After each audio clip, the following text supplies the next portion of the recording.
Hola, ¿cómo estás? Dios te bendiga. Y hoy quería compartirte una palabra del Señor que se encuentra en Mateo 7 del 15 al 20. Y dice lo siguiente: Guardaos de los falsos profetas que vienen a vosotros con vestidos de ovejas, pero por dentro son lobos rapaces. Por sus frutos los conoceréis. ¿Acaso se recogen uvas de los espinos o higos de los abrojos? Así, todo buen árbol da buenos frutos, pero el árbol malo da frutos malos. No puede el buen árbol dar malos frutos, ni el árbol malo dar frutos buenos. Todo árbol que no da buen fruto es cortado y echado en el fuego. Así que por sus frutos los conoceréis. A Jesús siempre le encantó enseñar a sus seguidores, a sus discípulos, hacia las multitudes que estaba enseñando, con parábolas.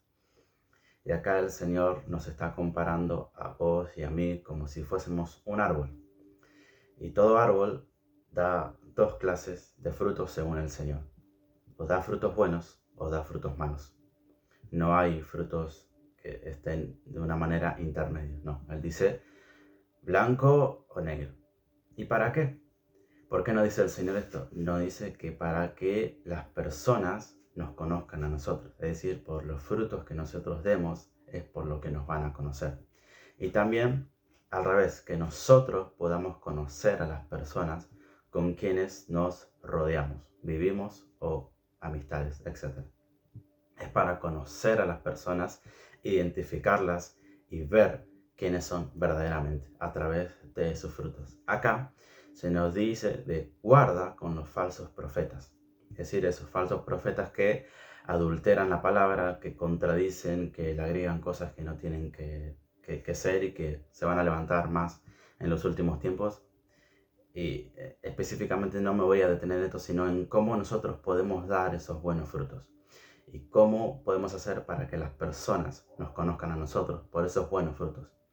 Para reforzar esta palabra quisiera que me acompañes a Gálatas 6, al versículo 7.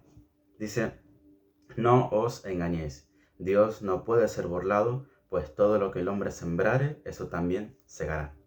Esto habla un poco de la siembra y la cosecha, que tiene que ver con los frutos también. ¿Por qué? Porque si tu siembra es buena, tu cosecha es buena y tus frutos son buenos. Ahora, si tu siembra es mala, tu cosecha es mala y tus frutos son malos. Ahora, quisiera explicarlo mejor a esto con la vida de un hombre que tuvo sus frutos buenos como también sus frutos malos, y vemos las consecuencias que tuvo la una y la otra. Estoy hablando de David.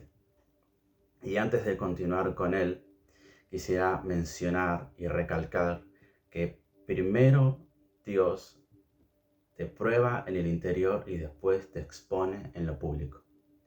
¿Qué quiero decir con esto? Todo lo que se siembra en el interior se siembra desde lo privado, desde lo oculto, desde donde nadie te puede ver. Y después se expone hacia lo público, en donde todos te pueden ver. Es decir, primero se trabaja eso, se cultiva en el interior, en lo privado, y después se expone en lo público, en donde hay gente, en donde hay multitudes, en donde hay muchas personas. Y ojo, se exhibe siendo bueno o siendo malo. Todo lo que se ve en lo público, primeramente se trabajó en lo íntimo. Y con esto quiero ir a la vida de David, que sé que se me va a entender mejor. David aparece, su historia, ¿no? Aparece en 1 Samuel capítulo 16, en donde lo vemos como un jovencito, un adolescente. Y podemos ver algunas características de David, ¿no? David era un hombre que no era muy querido por sus padres, por sus hermanos. De hecho, cuando va el profeta Samuel a la casa de Isaí, a David no lo invitan, lo hacen a un costado aparte. Después lo invitan porque dice el profeta Samuel: llámenlo, es necesario que venga acá. Y ahí lo ungen a él como rey de Israel, pero él no se había enojado con sus padres. Después, en ese tiempo, el pueblo israelita estaba en guerra con el pueblo filisteo, y el padre Isaí le dice a David: bueno, anda, manda, lleva estos alimentos hacia tus hermanos que precisan esto y llévaselos. David va contento, aunque estaban en guerra. David va allá y sus hermanos lo reprochan. Dicen: ¿por qué estás acá? No tendrías que estar acá, tendrías que estar cuidando las ovejas de papá, etc. Y David tampoco vemos una actitud en que se enoja con ellos. Después aparece el Goliat y David toma una postura de guerrero, de valiente, y dice: ¿quién es este pagano para que se esté burlando del pueblo de Dios? Y dice: yo te voy a matar, porque mi Dios es más grande que el gigante que está ahí enfrente. Y eso va con Saúl, que estaba reinando en ese momento. Y Saúl medio como que se le ríe, ¿no? Porque dice: bueno, anda y que Dios te ayude, que Dios haga algo, porque lo veía muy débil a David. Y es más, trata de ayudarlo, entre comillas, ¿no? Porque trata de ponerle una armadura a la que David se lo pone, pero él no está cómodo. Y él dice: no, esta no es mi manera de pelear. Yo con una onda, con piedras y con una vestimenta cómoda, yo salgo a pelear. Y así y todo, fue y venció a Goliat. Y ahí, recién ahí, se conoció a David. Ahí recién Dios lo exhibió por primera vez en lo público, delante de multitudes, delante de todo el ejército de Israel y de los filisteos. Había matado a un guerrero enorme, a Goliat. Entonces, pero eso es un fruto bueno de una cosecha buena. Pero ¿qué pasó antes? ¿Cómo sembró eso mucho antes? Bueno, a David lo podemos apreciar que él estaba en su adolescencia, en su juventud y aún en su niñez, cuidando las ovejas de su padre. Él era pastor de ovejas y él estaba muchas veces, ¿no? Se nos relata en la palabra que él estaba en las colinas, en las montañas, buscando a Dios con su instrumento, buscándolo en oración, buscándolo en adoración, buscándolo en intimidad, buscándolo cuando nadie lo podía ver, buscándolo en lo privado, en lo oculto, en donde nadie lo podía apreciar, sino que simplemente Dios lo podía ver. Y él estaba sembrando un corazón valiente, un corazón esforzado, un corazón de confianza plenamente en Dios. Y eso fue lo que cosechó más adelante con Goliat. ¿Por qué? Porque Dios también lo probó primeramente con el oso y con el león. ¿No? Sabemos en la historia que él, cuando un oso o un león capturaba unas ovejas de su papá, él lo corría hasta matarlo con sus brazos.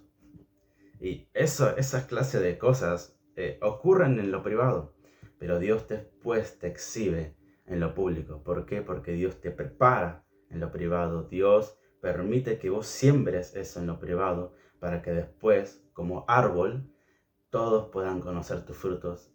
Y en ese momento, cuando venció a Goliat, todos pudieron conocer al pequeño y gran David. Ok, estos son los frutos buenos que tuvo David en su adolescencia, porque tuvo muchos frutos buenos en su reinado. Pero quiero ahora avanzar con esto también en los frutos malos que tuvo. Y acá ya te estoy hablando cuando David está reinando, cuando ya muere Saúl, específicamente en 2 Samuel capítulo 11, cuando aparece Betsabé. Betsabé aparece, David se tienta, la ve que se está bañando, le invita a su palacio, la embaraza, y esa mujer tenía un esposo, tenía a Urías elitita. Y justamente ellos también estaban en guerra en ese momento, pero David lo manda a Urías al frente de la batalla, en donde es más posible que muera. Al fin y al cabo, Urías muere, Betsabé se queda viuda, David se casa con Betsabé y disfraza ese embarazo. Pero si hay algo que no podemos hacer es engañar a Dios. Gálatas 6:7, no os engañéis. Dios no puede ser burlado. Dios no puede ser engañado. Y acá también vemos un patrón de lo que sembró David en su corazón, desde lo privado, desde lo oculto, y después lo que cosechó. Miren los patrones, ¿no? David cosechó muerte en Urías. Y David había cosechado muerte en su primer hijo, con Betsabé. Acá vemos la sentencia de Dios que le pone a David en 2 Samuel capítulo 12 a través del profeta Natán. Y específicamente en el versículo 14, ¿no? 2 Samuel capítulo 12, versículo 14, más por cuanto con este asunto hiciste blasfemar a los enemigos de Jehová, el hijo que te ha nacido ciertamente morirá. Está hablando del hijo que tiene con Betsabé. Y en este capítulo el Señor reprende a David y lo expone a David y le dice varias sentencias que él va a tener, y esta es una. Esta es una consecuencia de sembrar lo malo en lo oculto y sembrar lo malo después delante de todo el pueblo o delante de toda su casa, porque ese hijo que tuvo murió. David también cosechó desequilibrio, engaño y división en la familia de Betsabé y Urías, y eso mismo cosechó más adelante con sus hijos. Recordemos que Amnón violó a Tamar, y después Absalón mató a Amnón, después Absalón quiso rebelarse contra David, y también hubo engaño, hubo división, hubo muerte, y todo eso fue producto de lo que sembró David en el corazón. Y David también cosechó el levantar la espada contra uno de los suyos. Y en el versículo 10 de 2 Samuel, capítulo 12, dice: por lo cual ahora no se apartará jamás de tu casa la espada, por cuanto me menospreciaste y tomaste la mujer de Urías Eteo para que fuese tu mujer. Es decir, Dios le está diciendo a David: vos levantaste la espada contra uno de los tuyos y ahora los demás ejércitos no se van a cansar de levantar la espada contra vos. Y su reinado fue un reinado de constante guerra, de constante conflicto, y vemos todo lo malo que también se cosecha en el interior de un hombre, y cómo eso da sus frutos malos, y cómo eso también se exhibe delante de todos. ¿Por qué? Porque por los frutos te van a conocer, por los frutos a vos y a mí nos van a conocer, y por los frutos de los demás nosotros vamos a conocer con quienes estamos rodeando, identificar a las personas. Entonces, quería compartirte esta palabra, y que por tus frutos, por tu siembra, por tu cosecha, que las demás personas puedan conocerte. Y que Dios en esta tarde, en este día, en esta mañana, en esta noche, cuando me estés escuchando, que podamos sembrar esas cosas buenas que quiere el Señor, esos frutos buenos que quieren que los demás vean, y que juntos podamos reflejar al Señor, así como lo hizo David contra Goliat, así como lo hizo David respetando muchas veces la vida de Saúl, porque él había entendido que Saúl fue escogido por Dios. Que podamos sembrar cosas buenas: confianza, oración, adoración, intimidad, humildad, servicio, mansedumbre, fe. Que podamos sembrar todo tipo de cosas buenas y cosecharlas, y que mañana Dios te pueda exhibir a vos y a mí delante de multitudes de gente, y puedan ver a un hombre y una mujer de Dios encendido, apasionado. Así que Dios te bendiga mucho, que este video, que este podcast te pueda ser de bendición, y si es así, te pido que lo puedas compartir. Este es mi primer video de muchos, y recién estoy arrancando. Que Dios te bendiga mucho.